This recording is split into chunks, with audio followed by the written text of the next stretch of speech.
Morning, August 8th. They weave the spider's web. Isaiah LIX 5. They weave the spider's web. See the spider's web, and behold in it a most suggestive picture of the hypocrite's religion. It is meant to catch his prey. The spider fattens himself on flies, and the Pharisee has his reward. Foolish persons are easily entrapped by the loud professions of pretenders, and even the more judicious cannot always escape. Philip baptized Simon Magus, whose guileful declaration of faith was so soon exploded by the stern rebuke of Peter. Custom, reputation, praise, advancement, and other flies are the small game which hypocrites take in their nets. A spider's web is a marvel of skill. Look at it and admire the cunning hunter's wiles. Is not a deceiver's religion equally wonderful? How does he make so barefaced a lie appear to be a truth? How can he make his tinsel answer so well the purpose of gold? A spider's web comes all from the creature's own bowels. The bee gathers her wax from flowers. The spider sucks no flowers, and yet she spins out her material to any length. Even so, hypocrites find their trust and hope within themselves. Their anchor was forged on their own anvil, and their cable twisted by their own hands. They lay their own foundation, and hew out the pillars of their own house, disdaining to be debtors to the sovereign grace of God. But a spider's web is very frail. It is curiously wrought, but not enduringly manufactured. It is no match for the servant's broom or the traveler's staff. The hypocrite needs no battery of Armstrongs to blow his hope to pieces. A mere puff of wind will do it. Hypocritical cobwebs will soon come down when the bosom of destruction begins its purifying work. Which reminds us of one more thought, viz., that such cobwebs are not to be endured in the Lord's house. He will see to it that they and those who spin them shall be destroyed forever. O my soul, be thou resting on something better than a spider's web. Be the Lord Jesus thine eternal hiding place.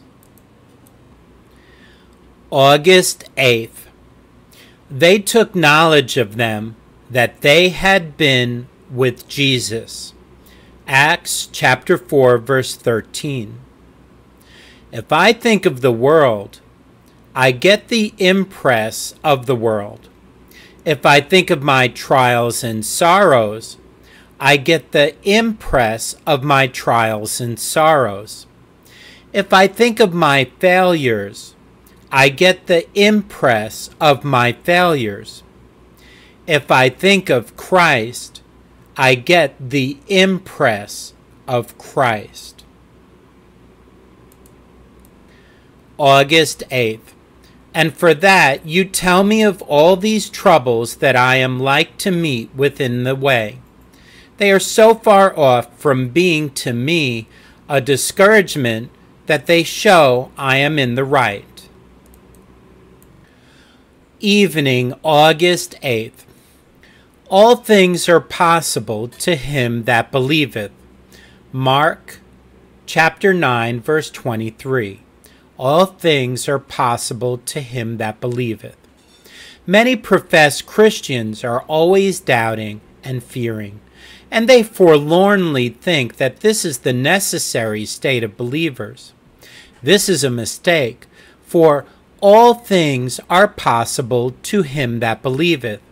And it is possible for us to mount into a state in which a doubt or a fear shall be but as a bird of passage flitting across the soul, but never lingering there.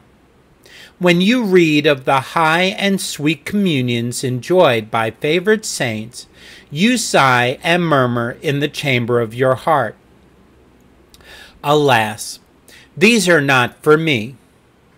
O climber, if thou hast but faith, thou shalt yet stand upon the sunny pinnacle of the temple, for all things are possible to him that believeth. You hear of exploits which holy men have done for Jesus, what they have enjoyed of him, how much they have been like him, how they have been able to endure great persecutions for his sake. And you say, "Ah, as for me, I am but a worm. I can never attain to this." But there is nothing which one saint was that you may not be. There is no elevation of grace, no attainment of spirituality, no clearness of assurance, no post of duty, which is not open to you if you have but the power to believe. Lay aside your sackcloth and ashes, and rise to the dignity of your true position. You are little in Israel because you will be so, not because there is any necessity for it. It is not meet that thou shouldest grovel in the dust, O child of a king. Ascend, the golden throne of assurance is waiting for you. The crown of communion with Jesus is ready to bedeck your brow. Wrap yourself in scarlet and fine linen, and fare sumptuously every day. For if thou believest, thou mayest eat the fat of kidneys of wheat. Thy land shall flow with milk and honey, and thy soul shall be satisfied as with marrow and fatness. Gather golden sheaves of grace, for they await thee in the fields of faith. All things are possible to him that believeth.